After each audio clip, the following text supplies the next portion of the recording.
இறைவன் இருப்பது உண்மையா பொய்யா அப்படின்னா நம்ம இறைவன் இருக்கிறான்னு சொல்ல முடியும், இல்லைன்னு சொல்ல முடியும், ப்ரூவ் பண்ண முடியாது. நீ இறைவனை காட்டு அப்படின்னு சொன்னால் யாராவது காட்ட முடியுமா? காட்ட முடியாது. அப்போ நம்ம என்ன செய்வோம்? இறைவனை உணர முடியும் அப்படின்னு தான் சொல்லுவோம்.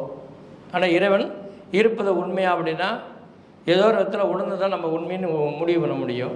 ஒரு சிலர் அதை இறைவனே இல்லை அப்படின்னு சொல்கிறதுல உண்டு.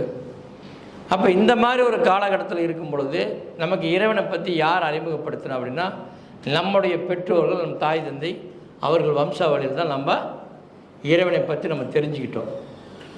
இறைவன் இதுதான் கடவுள், இப்படி தான் இருப்பார், இப்படி தான் சாமி கும்பிடணும், இவர் தான் சக்தியானவர் அப்படின்னு சொன்ன ஒரு காலகட்டத்திலேருந்து நம்ம பிறந்து வந்துட்டோம்.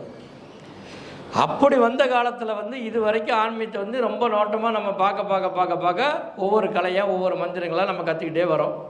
நிறைய மந்திரங்களை கற்றுக்கிட்டோம், நிறைய ஆன்மீகத்தை எடுத்துக்கிட்டோம், தியானத்தை நிறைய கற்றுக்கிட்டோம், யோகத்தை நிறைய கற்றுக்கிட்டோம். அஷ்டாங்க யோகம், வாசி யோகம், சித்த யோகம், சித்த வித்தை, இந்த மாதிரி மரண வித்தை, பல விதமான யோகங்கள் இருக்குது.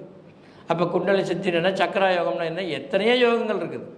எல்லாத்தையும் கற்றுட்டோம், எல்லாமே முற்று தேர்ந்துட்டோம். ஆனால் ஏதாவது ஒரு சக்தி கிடைக்குதானா? நிச்சயமாக கிடைக்கல. உண்டா இல்லையா? எடுத்தவர்களுக்கு தெரியும். எல்லாத்தையுமே கற்றுட்டோம், ஆனால் ஏதாவது ஒரு சக்தி இருக்குதானா? அதை உணரவே முடியல சாமி. அப்புறம் ஏன் அதை கற்றுக்கணும், அதை ஏன் செய்யணும்?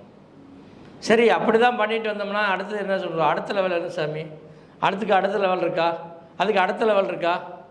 எத்தனை லெவல் இதில் இருக்குது அப்படின்னு தான் கேட்குறோம். நாமளும் திருப்தி அடைஞ்சதாக கிடையாது. ஒரு கலையை கற்றுக்கிட்டு உடனே அந்த கலையிலிருந்து அடுத்து நம்ம என்ன செய்யணும் அப்படிங்கிறத முயற்சி பண்ணிகிட்டு இருக்கிறத விட்டுட்டு, இல்லை இதை விட அது நல்லாயிருக்கும், இல்லை அதை விட அது நல்லாயிருக்கும், அதை விட அது நல்லாயிருக்கும், இப்படியே போயிட்டே இருப்போம்.